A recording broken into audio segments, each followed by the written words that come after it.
Ikinagulat ng isang housewife ang lumabas sa kanyang BIR record nang subukan niya itong i-update noong 2023. Ang kanyang nadiskubre, idinulog niya sa inyong Kapuso Action Man.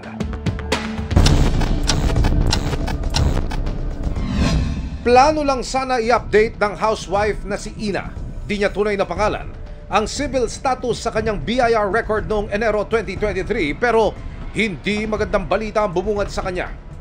Sinabi po nila sa akin na meron po akong business under po sa name ko. Kaya nagtaka po ako kung bakit po nagkaganon. Sa BIR record ni Ina, lumabas umano na nagmamay-ari siya ng isang auto service and repair shop gayong ilang taon na siyang walang trabaho. Dati siyang naging math tutor pero hindi raw kailanman nagkaroon ng auto service and repair shop.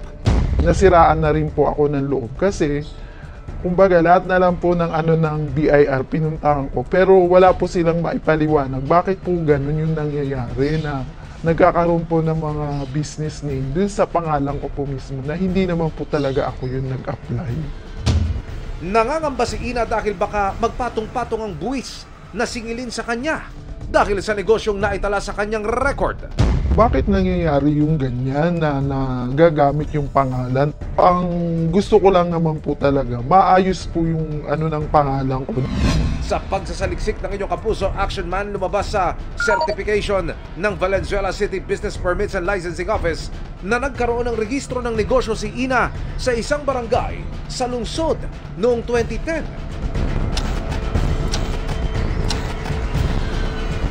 Dumulog ang inyong Kapuso Action Man sa BIR Revenue District Office 24 sa Valenzuela City kung saan naitalang may negosyo si Ina.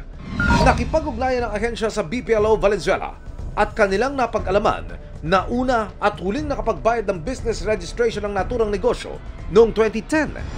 Para maitama at ma-update ang record ni Ina, kailangan niyang maghain ng BIR Form 19-05 para kaukulang maalis ang negosyo sa kanyang record. Ire-recommenda rin nila na i-data fix o isaayos ang record ni Ina sa kanilang national office para maisara ang lahat ng posibleng open cases. Ibig sabihin, wala siyang kailangang bayaran sa ahensya. Magpapatuloy din ang kanilang investigasyon hinggil sa nangyari. Nagpapasalamat po ako sa Kapuso Action Man po kasi talagang sinikap niyo po na matulungan ako.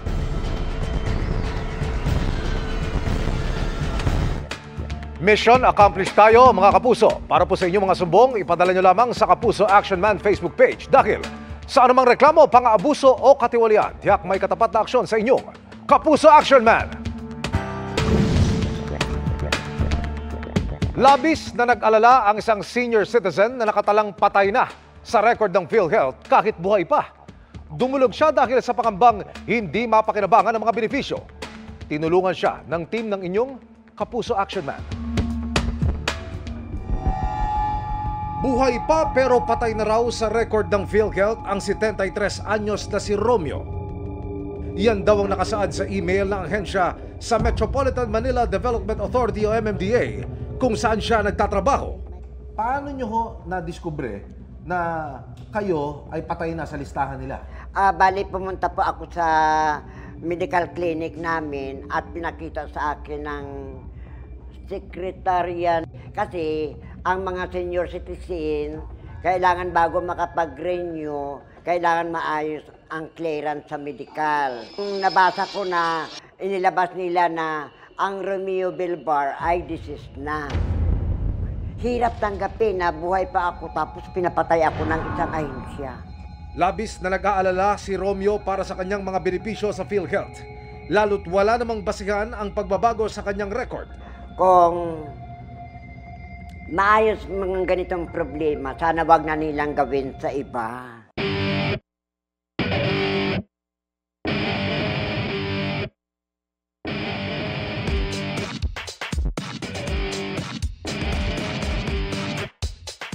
Dumulog ang inyong Kapuso Action Man sa PhilHealth Regional Office, NCR South Branch.